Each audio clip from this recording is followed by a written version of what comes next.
What's good, everybody? What's good? What's good? We are back, and this is another conversation. I want to thank everybody who locked in with us for episode 1. And listen, I am super excited for this episode here. I have somebody who's near and dear to my heart, okay?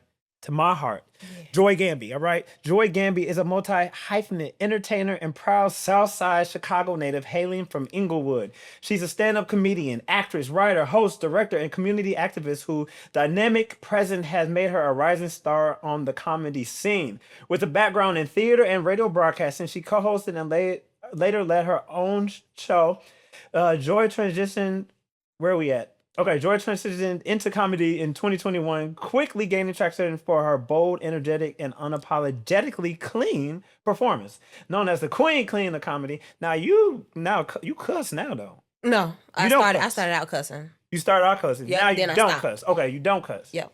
I love that. She graced major stages like Laugh Factory Chicago, Zany's, a comedy bar, and Riddles, where she created the city's only clean comedy showcase. Come on now. She co-produces the Low Key Funny Show. She has toured nationally and shared stages with comedy heavyweights like Just Nesh, Corey Bell, and Lisa Beasley. Through her comedic lens, Joy blends spiritual humor, generational flair, and cultural pride to bring healing and laughter to audiences across the country. Listen to another conversation, family. We welcome Joy Gamby to the show. How you feeling? I'm feeling good. I'm feeling great, honestly. Yeah, we did our big one with you for you. Yes. Yeah. Yes. I'm like, who are they talking about? I just we're gonna talk about me. you. Okay. So now we're gonna toast today. Yes. So check it out. What you're drinking is it is a virgin cocktail. All right. Yes. So I did a peach and pineapple mojito for her. All right. Good stuff. Now for me, I've been listening to y'all. Reading on the internet, all y'all been talking about for like the past 2 months is cut water this, cut water that, cut water this. I said, let me see what the hype is about. So I went and got me the cut water lime. And I put a little bit of that peach nectar in it to make a little peach lime margarita. All right. So let's see what it gives. We're going to toast to another conversation. Let's see what these give.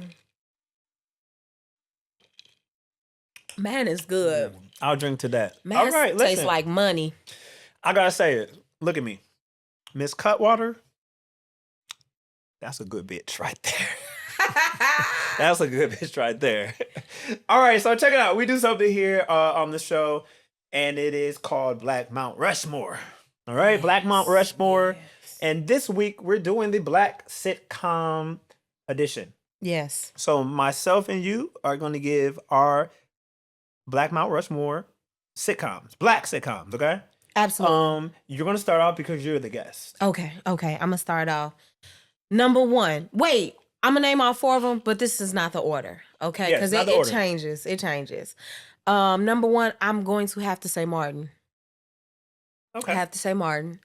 Number 2 for me is the Parkers. What? I thought you said Maury at first. Oh, Maury? she said Martin. I said, Maury is comedy. No, right, it is comedy. It is comedy. So you said Martin. Martin. The Parkers. Living Single.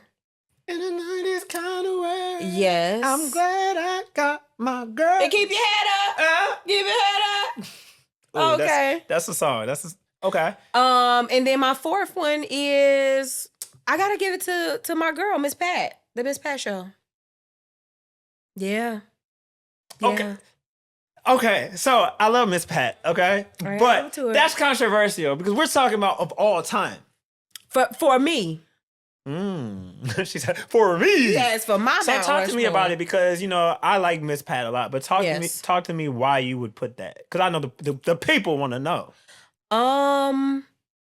It's unapologetically Black sitcom. Like, she has not had to compromise on anything.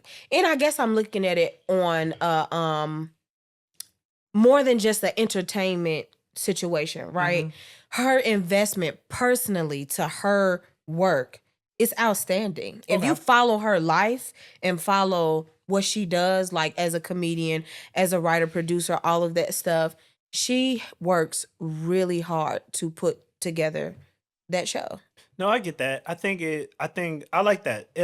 I look at it and I think about how we in Chicago, how We in Chicago uplift Chance the Rapper. Mm-hmm. To me. What'd you say? To me.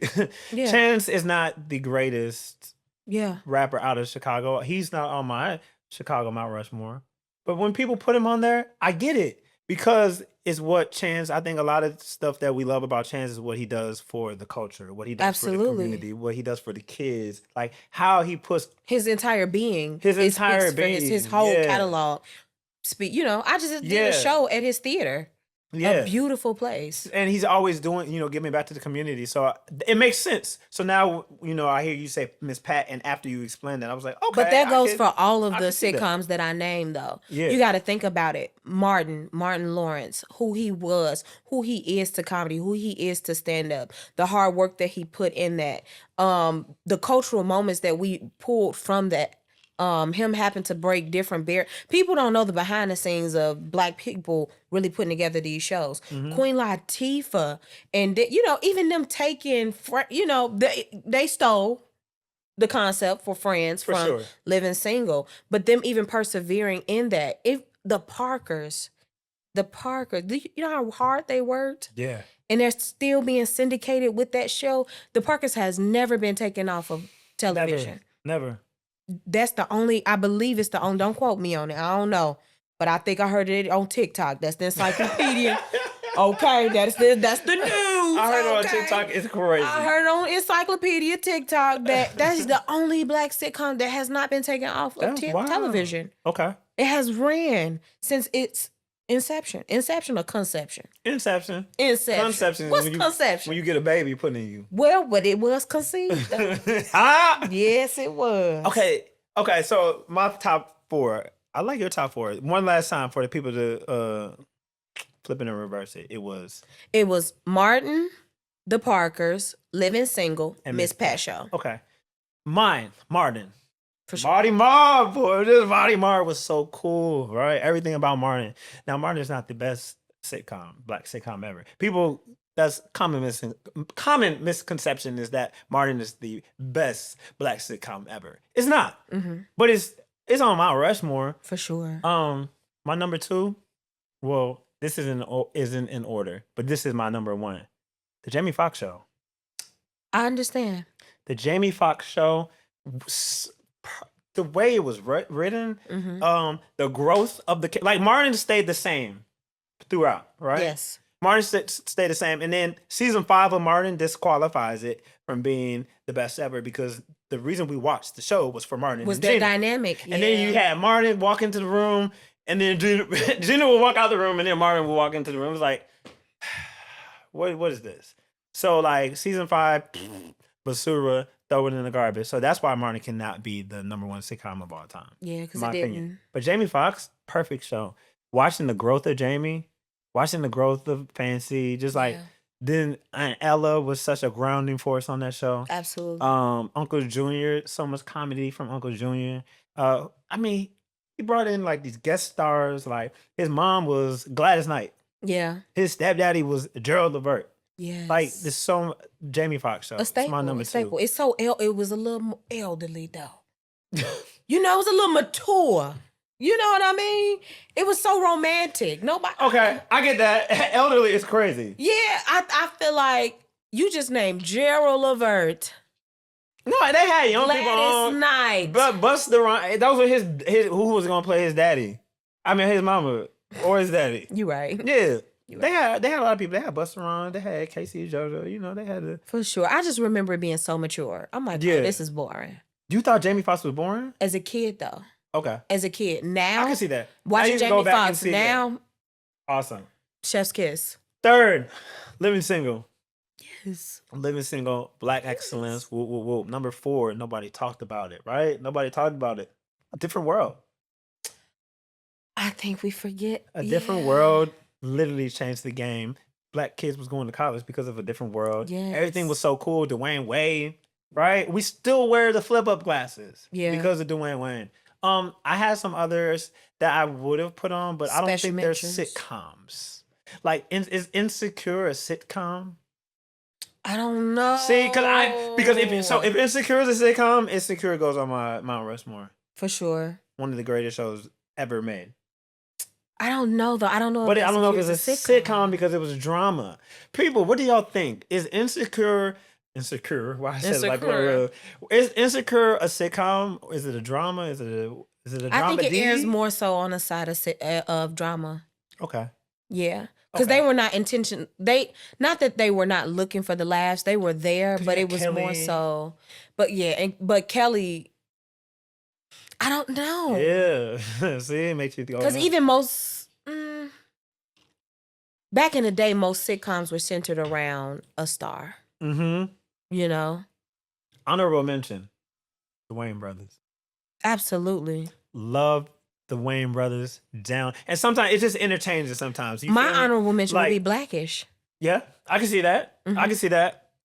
Like, we're going to get to Blackish. So, Wayne brother, right? Boom. Yeah. The late, great John Witherspoon. Yes. Anna Marie Horsford. I think that's how you say her name. Mm-hmm. Who played D. And then just Marlon Wayans is one of the greatest physical comedians of all time. Absolutely. Like, what he does with his body, what he does with his facial expressions, all like that. Oh my God. And do you see him working drama? Yes. Now? And now that he fact, listen, Bel Air. Gee. I said, oh, this nigga can act. It's so good. It just makes it even better. Yes. To be able to compare and contrast the work, the growth, the development of. I'm sorry. That's what makes comedians the best. Yeah. Shameless plug. That's what makes us. We're gonna get into your comedy here too. Yeah. Oh, we gonna like what else? We'll be like, we gonna get in your content. I don't know what you talking about. Shit. I love me some white women though. Shout out to Michelle. What do you think about that? Since we're there, Monique, who is a comedy legend. She told Uncle Shay Shay. She told him, leave no white women alone, Shay Shay. She did. She said, get yourself a... Prophetess went on there. Okay. She said, get yourself a black sister, a black queen. Oh, Monique, you know how I be. I like what I like. You know. And then, lo and behold, and lo. He lost everything. Man. But did he, though? He lost a lot. He lost a lot, but it still wasn't enough because of I'm finna start getting in trouble. Because he still caters to the Caucasus Mountain. Oh, for sure. He's still going to be out there with his white queen on his side. Yeah, he's still going to be there with his white queen on his side. Lindsay. That's Mama Michelle. That's Mama Michelle. Yeah. Go ahead, Michelle. He was breathing real. He was breathing so heavy too. He was like, that's Mama Michelle. That almost made me deactivate my account. It was so disturbing. I was so vexed. This big man just grunting in my ear. I was so vexed, but people got to listen to Monique. They do. We got to listen to Monique. Do you think Monique gets a bad rep? For sure, but I think that because she's the first to do it, she has been the first to speak up. Mm-hmm. She has been the first to not even accept behind closed. A lot of us accept behind closed doors. It's just not publicly. But we accept a lot of stuff behind closed doors, and she refused to do that. In fact, you bring her a shady, messed up deal behind closed doors, she's gonna expose it publicly to make sure that the next sister, with her daddy, oh God, with her daddy. But if that is how they do things, I'm with it. Whatever floats your boat. She said, "Daddy gonna take care of it." And Daddy has to. Here's the thing, though. We don't even acknowledge her growth as a person and her character, like personally, like what that meant for her to come into such a relationship for people, for that to come out of her. She speaks about it. We just ignore it. How she was angry, how she was disrespectful, how she was now, and that still comes out. I love you, but. It's still different. She's evolved. She has grown. We've watched it. Do you think we are unfair? Do you think we are more unfair to black women in the industry than we are to black men? Yes. We still coddle black men as if they are not strong. We don't even give them a chance to be black men who we know that they can be. Well, we know they have the capacity to be. Yes. Black women get it the worst. Chrisette Michele. Chrisette. Oh, she All she did was listen. I don't think she. I don't fuck with that man. I don't fuck with At the Orange all. Man. But all she did was sing her verse of a gospel song that she was on with a gospel artist who it was his song, Travis Green. Mm-hmm. And then it was like, pack her up out of here. And That wasn't. I don't feel like that was a good pack up. but that tells you the grace. Where's the grace for Chrisette Michele? She even explained. Not only did she explain, but she also repented publicly. Mm-hmm. It's not like she didn't say sorry. What was she supposed to do? Listen. But then Snoop Dogg just got recognized at the BET Awards. Yeah. Make it make sense. It doesn't. And it won't start making sense till we shift some things. But I think that's happening though. Yeah. I'm not going to acknowledge that doesn't happen. Again, publicly a lot of stuff happens, but I feel like personally behind closed doors, people are making certain choices and decisions to take care of and bring about a safety to the Black woman. I do think it's shifting and changing. One last question before we move on. Mhm. Amanda Seales. Powerful Black woman. Okay. A powerful Black queen. Why do you think so many people dislike Amanda Seales? I'm really not sure. I'm not sure. But I do know this, that when you are loud, Mm. vocally, Black women intimidate people. Even if you're not saying anything bad or harsh. When a Black woman raises her voice, it does seem to make a lot of people uncomfortable. Jasmine Crockett. Mm-hmm. Yeah. Mm-hmm. I look at how people, like the media, markets her or like Yeah. portrays her versus, what's that white lady? Marjorie Taylor Greene, right? Yes. And she does the same. She does the same stuff, if not worse. Absolutely. But no one, like, they don't attack her like that. So yeah. You could, even with Black female comedians, we can do something and and this ain't no shade. I love all comics, but let a white woman do it. It's comedy. It's light. Let a Black woman do it. And I'm not saying, listen, I understand who I am as a Black woman, so I understand we are held to a different standard because we are the standard. Let's be very clear. But also, we need grace just as much as the next person. This has been a really good conversation. I want to refill, but I don't have it in front of me. So we're gonna keep going, all right? We're gonna keep on. We're gonna keep plowing through, okay? We're gonna plow through. All right, we're gonna plow. Let's get here. All right, we are back with another conversation. Our drinks have been replenished, and we did a little remodeling in here, right? Yeah. The people said that this looks better, and I think it looks better. So we are going to get into the joy of comedy, right? You see what I did there? I see it. All right, so like, when did you first realize that she was funny? As a kid, Mm-hmm. because everybody, I've always made people laugh. Yeah. Family events, church, the block party. Mm-hmm. I'm always entertaining in some type of way. Yeah. Singing, dancing, making people laugh. I love that. So what is one thing? Give me one thing that people kind of assume about comedians. We kind of was talking about it before we went rolling. What's one thing that people assume about comedians that's not true? Oh no, everything they assume about comedians is definitely true. Okay. Okay. Yeah, no. I just think that there are nuances, different nuances, different people types. All comedians are not the same. All jokes, all comedy is not the same. And you know what? That's probably the misconception, that we're all the same. And we're not. Okay. Yep. Okay, I like that. Nope, not a follow-up for that one. Okay, so I've been watching you. I seen you when you first, stepped on the scene for comedy and whatnot. For sure. And just have seen like how you've progressed and you've moved and you've done all of these great things. What was like the moment you was like, damn, this is really happening for me? Like this comedy thing, this is what I want to do.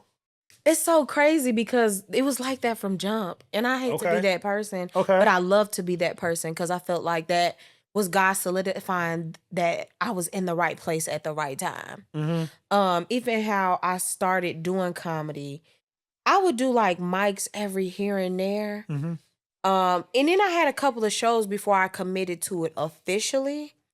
But it was, you remember Clubhouse? That app on Club. Was it you Yes. who sent me the invitation? Yes, I sent you your Clubhouse invite. That's crazy. So full Yes, circle. yes. You sent me the Clubhouse, and you know, Clubhouse during the pandemic, it was just where we lived at. We was doing great, but I wasn't an official stand. So comedian was in my bio, Yeah. but it wasn't stand-up comedian. It was just comedian because you remember, I come from theater, Yeah, and you I doing come from skits. hosting. Yeah, had went viral on the internet, all of that stuff. So it wasn't stand-up yet. But when I started, I was invited by, shout out to Corey Bell, who's my big sister, my mentor. I love her so much. So funny. She just reached out to me one weekend. She was at the Laugh Factory headlining the whole entire weekend. She said, "Hey, what you doing today?" I wasn't doing nothing. She said, "Come to Laugh Factory." As soon as I walked in, she started introducing me as a stand-up comic. But it felt so natural, I just went with it. Okay. So you had not done no stand-up at that point? I had done a couple of open mics. Okay. But it really, I don't know if I would call it stand-up because I had stuff that I would talk about. Yeah. But it wasn't me intentionally doing stand-up comedy. You're good too. Thank you. And I listen, you know, so when I was doing opening for T.S. Madison the first time, I had to call her in, y'all. I had to consult with her because I was like, they was like, "You got 15 minutes." I said, 15 minutes to do what? They like, "You got to heat up the crowd, get the crowd, you know, into it, get them ready for Craig Stewart and T.S. Madison." I sat down with you. You helped me out. I did pretty well, but no, listen to me. Listen. I did pretty well. They brought you back. They brought me back. Good. Amen. You did great. And they want me back every time. But what I'm saying is I did pretty well, but like, and it wasn't even 15 minutes. It ended up being 5. And those 5 minutes were the longest 5 minutes of my life. And so like, I have so much respect for what y'all do because it's like, and if something don't hit, have that ever happened to you? Something don't hit? Has it? Has it? Like, how do you respond? Like when something don't hit and then you're like, damn, I still got like 10 minutes. That's 10 minutes to redeem myself. That's 10 minutes to invite you back into my world. That's 10 minutes to improve on the journey. So I'm not intimidated by something not working because I can rework it in another setting, in another set, on another stage, on another show. So I'm not mad at that at all. And sometimes, honestly, every joke is not going to work in every room. So that's what you learn as a stand-up comedian anyway. Like the versatility of your jokes. And it might not work in this setting, in that setting. And that's okay. So it sounds like you're like a student of the game just from the way you answered that. It was like, oh, you know, I might bomb this, but it's an opportunity. You said those 15 minutes was an opportunity to win them back, to right? redeem, yeah. Who are some like comics that you studied that you kind of take things from, and then give me like maybe 4 comics that you studied that you've taken something from, and tell me what it is that you've taken from them. Number 1, Monique. Okay. But that's, you know, that's the queen of comedy. Like, no matter what anybody says, like she is this, especially on the plus size, darker skin. Like, I saw myself in her. You know what I mean? So her antics on stage, that's just how I was in the classroom, literally. So she gave me permission to be myself and stand up in that too. So definitely Monique. And that was from a little kid, like a shorty. And then after that, it's very much so homegrown. In Chicago, we have the best comedy in the entire world. And other people say that from other cities. They could because it is the truth. So you got Just Niche and Corey Bell. Neither one of them is above the other for me. They both stand and because I learned different things from both of them.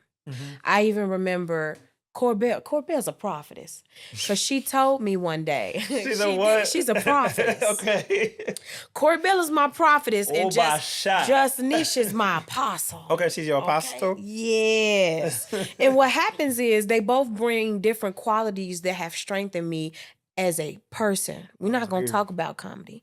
As a person, they strengthen my character, my grind, my approach to it. And that's what made me the person that I am today, and to continue to strive to be and become better. So you got Monique, Just Niche, Corey Bell, and Mary Lee. You know, Okay. people don't know who Mary Lee I is, don't think I know but her. she's another staple in the city of Chicago. Okay. And beyond that, she spends whole months in other cities developing other comics.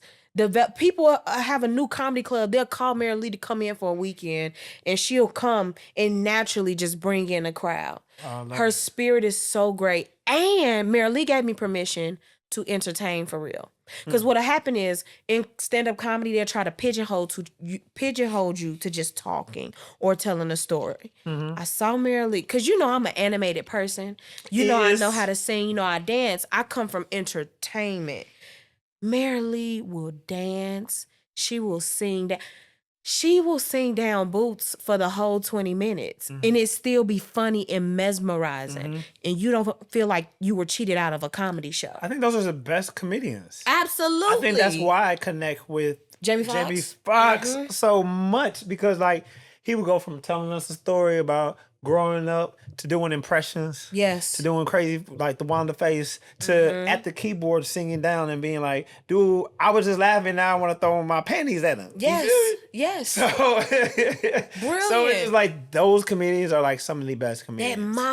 And Mary Lee don't take no mess. So if I could call anybody in Chicago like the Monique of Chicago, is Mary Lee. Okay. Mary Lee will straight up tell a comedy club. You gotta send me no, her, thank you. You gotta send me her. And infos. I will. And the thing is, she's so raw and uncut. Mary Lee page gonna get deleted. She gonna get banned. This is her like 7th Instagram, her 4th TikTok, and she goes viral every time and gets all her followers back. That's power. That's power. That's authority. She get my shot. That's gonna be the official tongue of another conversation. Yes, my shot. We're gonna put that on a shirt, and I'm gonna put a silhouette of Brian Carr. Thank you, Jesus. This little silhouette of Brian Carr on there. My shot. But all right, so also real shout out when we talk about Chicago. I just got a shout out a close personal friend of mine. You gonna break up? Yeah. She's Ola Way. I love her. Listen, Sheeds is one of the most brilliant Black creators I know. I'm not even say Black women, right? Black creatives. Absolutely. I know her creative mind is amazing. She was the lead creative and lead writer of the BET Awards this year. Yes, and this just happened to be the BET Awards that everybody is saying like this is the best BET Awards in years. It brought us back. Yeah, it brought us back. Like, it redeemed what the BET Awards. Listen, if y'all don't know Sheeds, y'all gotta look her up. She's out here. She's so funny. Brilliant. That mind. That lady. Oof. It's exceptional. Like, it's actually ridiculous. Jordan in the fourth quarter. Yeah. Yeah. Yeah. And She's make me want to be the best version of myself. She don't make me... The type of person she is, she doesn't make me want to be her. Yes. She makes me want to be the best version of me. And I appreciate her for that. So crazy story. I probably wouldn't be doing the Black Gay Agenda if it wasn't for two people. One of my friend Lizzie, but then Sheeds, right? Really? Yeah, like all of this would have never became a thing. I remember we was at Starbucks and I had showed her this post that I made. It was this post that went viral. And when I say went viral, like T.S. Madison saw it, like was sharing it. Everybody on Renaissance who's alive, they were sharing it. And it was a post that I did when I was doing convos for the culture. And it was like all of the Black queer artists who were on Renaissance, right? Or who inspired Renaissance.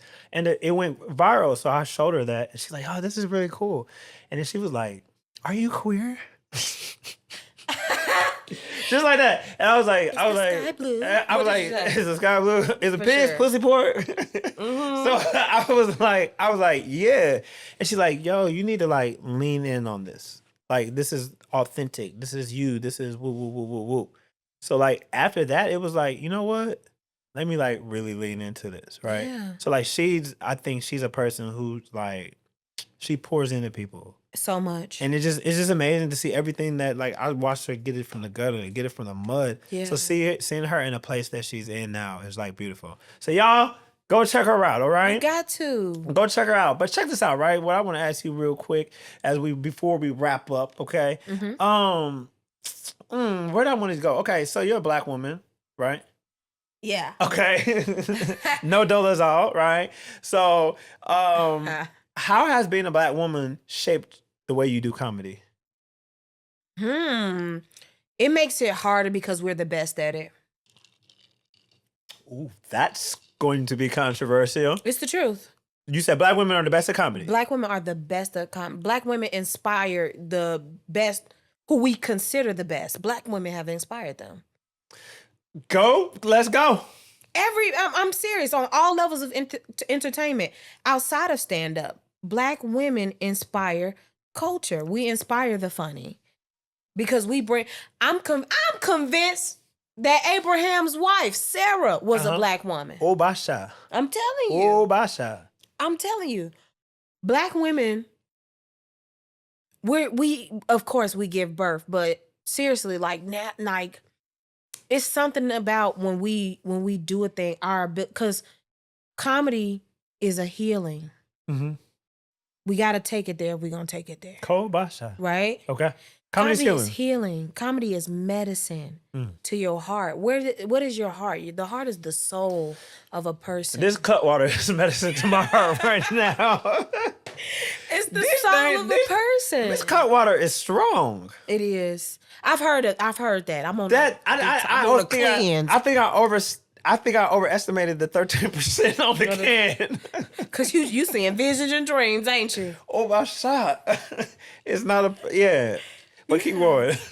But black women, we are the foundation of a lot of stuff. I agree. I even look in comedy how Martin. Mm-hmm. Some of his most iconic roles are Pam. Oh, you tell me. Oh. So, and I don't know how you feel about that. Because are you offended when like your Martins do the shenanigans, when you're or Martin do the Big Mamas, or Jamie Foxx do the Wanda, the shenanigans? One of my best internet characters, I'm playing a man. Okay, because some people say like Medea, right? Mm-hmm. They say that those are like caricatures of black women. Some people don't like seeing black women portrayed by black men. Yeah, but I think that there's a deeper conversation there too, because well, that's going to be because I think people assume or associate people or a black man playing that type of character with him being gay or being emasculate. He ain't got to suck dick to put on a wig and a dress. You know what I mean? I'm just saying, like, that's just not the thing for everybody, and it's okay.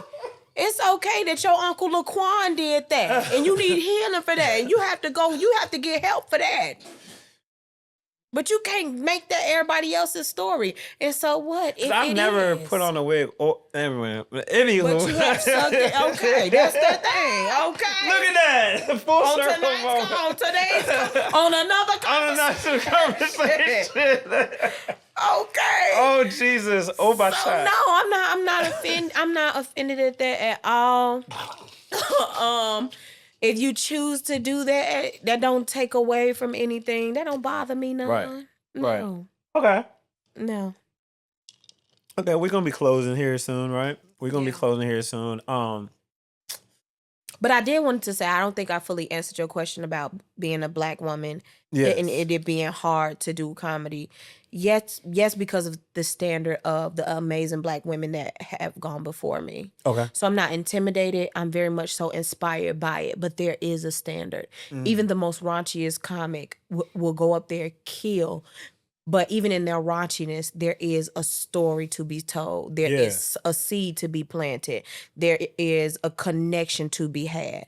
And I contend with that before I get on stage, every time I get on stage, because I'm representing the best form of delivering comedy. Ooh, bars. One more question before I go to the final question, okay? Are there anything... Okay, in comedy, we all say, are there limits, right? Are there limits? Are there anything that's off limits? Are we becoming too sensitive? Because, people say things and they're like, oh, it's comedy. It's comedy, shouldn't have all these rules. But then, people are getting canceled because this stuff is offensive. Like, where do you stand on that? Where do you stand on comedy and offending people and what's too much, what's too far? I think it's up to the person. Okay. I think it's person to person. Some of my jokes that I have that are sincerely hilarious to me, I probably would never say it because it would offend Okay. a certain person, people, demographic. Okay. And that's just not what I'm here to do. Mm. Now, but I am here to offend sometimes. Mm-hmm. Sometimes comedy you have to offend. Mm-hmm. I need to offend the racist. I need to offend the prejudice. Is there a difference between offending people, and then hate when it comes to comedy? Yeah. Yeah, I think that there is a difference. Okay. But I think some people make it synonymous. But it's not. That's good. But also, I'll say this. I hate certain I hate certain things, and I'm gonna talk about it. Right. You know? So if a white man hates niggers, can he talk It's about it? crazy, and he can. Okay. He can. He ain't right. I'm for real. He ain't right. But you know what's crazy? He got support. He do. They be, I hate him too. And I think that makes the difference as well. What you are willing to support. What you are willing to put your money into. What you're willing to invest. Watch. You know? And it says something about you as the person. But I think it varies person to person. It's some things that will only stay. It's certain jokes that will only stay in my group chat at the risk of offending somebody else. I tell it, okay, this is terrible, okay? Oh, this is so bad, but I feel like this is the place to say it. Because we're allowed to leave it in. Yep, you're allowed to leave it in. Okay. And it's so bad, but that's just because I'm a silly person, right? Lord, forgive me. Okay, even when I think about it, I ask the Lord for forgiveness, y'all. And y'all, please forgive me. But you remember when that hurricane tore up Florida and stuff? Mm-hmm. All I could hear in my mind was, I think his name is Kevin the Prodigy. Here comes the hurricane, man. Here comes the hurricane. Ah! Here comes the hurricane, man. Here comes the hurricane. You know? And it was a black woman like praise dancing in the water, and I wanted to just post that song to that praise dance. Here comes the hurricane. That would have gone viral. But that would have been offensive. Like, that is so bad. Or when them tornadoes went through that, when the tornadoes tore up, I think it was North Carolina, all I could think of was Beyonce. There's a tornado in my city.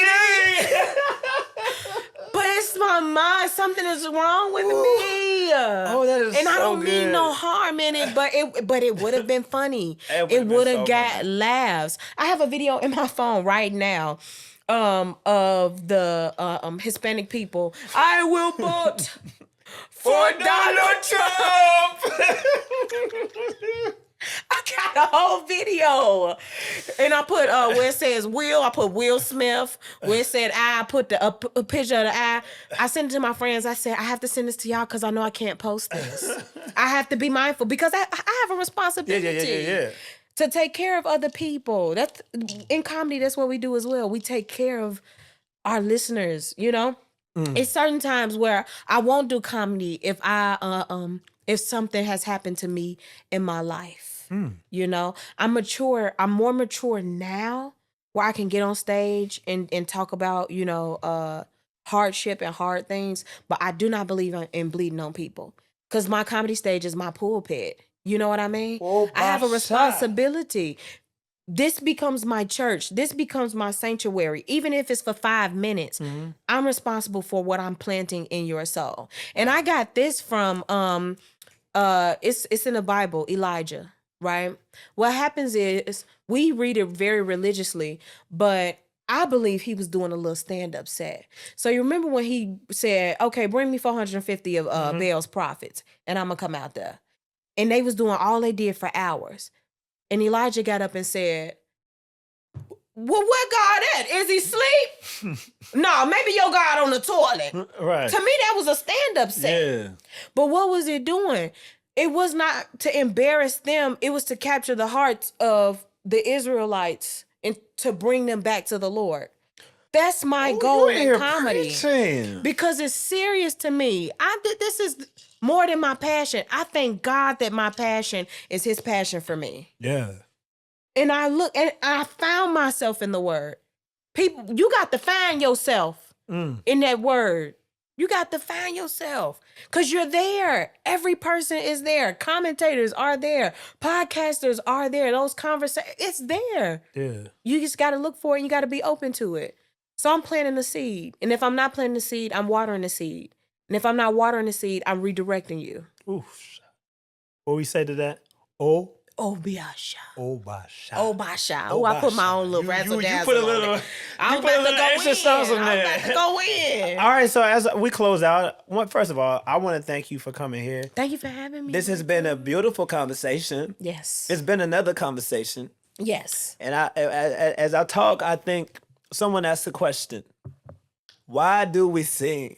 Oh. When we lift our hand to Jesus, what do we really mean? We just eat at Burger King. Hey!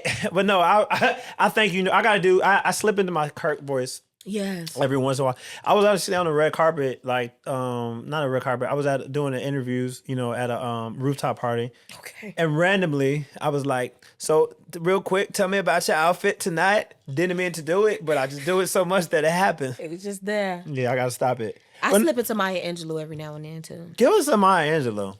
Because when you are a comedian, you have to make them laugh. And if they are not laughing, you are not telling a joke.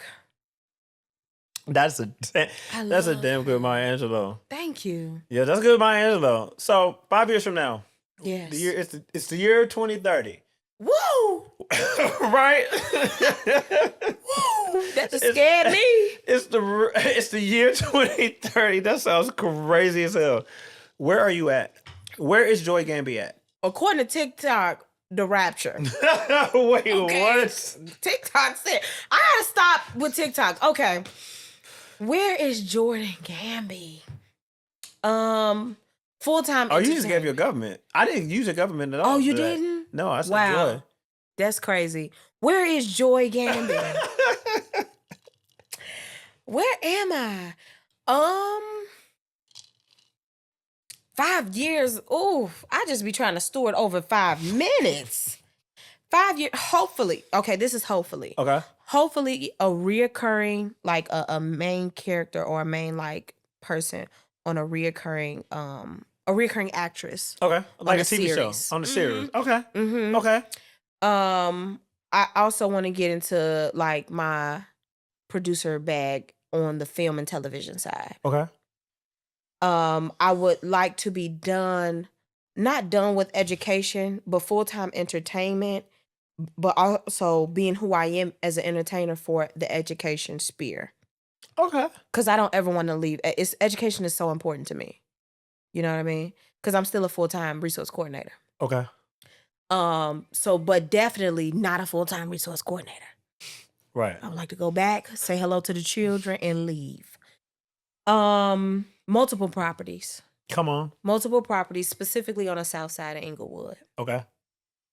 I would like to start some type of awareness campaign for the youth to get to know future presidential candidates. Okay. Because I believe that we're not voting enough. Or even if we are, we don't know anything until the fourth year of the presidency because we have to vote again. Right. I want to bring awareness to politics or whatever with like young black and brown people. Ooh. What else?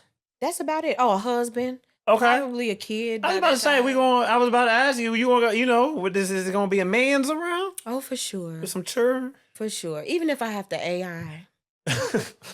ChatGPT, send me a man. Because they will cook me a man up. Okay. Hello, Wingardium Leviosa. So yeah. Well, what we're gonna do now? We're gonna do one final toast. All right. This toast is to All Do these you got a things- final toast in there? I got what they say. I got to swallow. Okay. Yo, that's crazy. You just came from me. I'm just saying. You said one final toast. But said, I want to okay. do a final toast, just to this connection. A final toast to seeing all those things. I really love, and I love you so much, and I love just seeing you out here. You doing your thing, and I know big brother. this is just the beginning. All right, y'all gonna be seeing Joy Gamby, so just know Period. she was on another conversation. But so we're gonna toast to that. We're gonna toast to that. Yo, me and Miss Cutwater, we go together now. Real bad. And we go real bad. I just want to thank the whole entire team. Today we have like an amazing team. Our audio, our video. Look in the comments section and the episode description so you can lock in with them. And I'll link you to their social medias. And I think they are all the. Listen, everybody in this room is single. So if you want to, I don't know about over here though. But I don't know if it. Oh no. Wait, okay. never mind. Never mind. Everybody taking. Don't slide in nobody's DMs, y'all. Me and Micah single. Wait. Yeah, I'm very single. Oh, okay. The DMs aren't open for y'all though. But anywho, I just want to leave y'all with this. There is power in making people feel seen and laugh while they're doing it. We will see you for another conversation.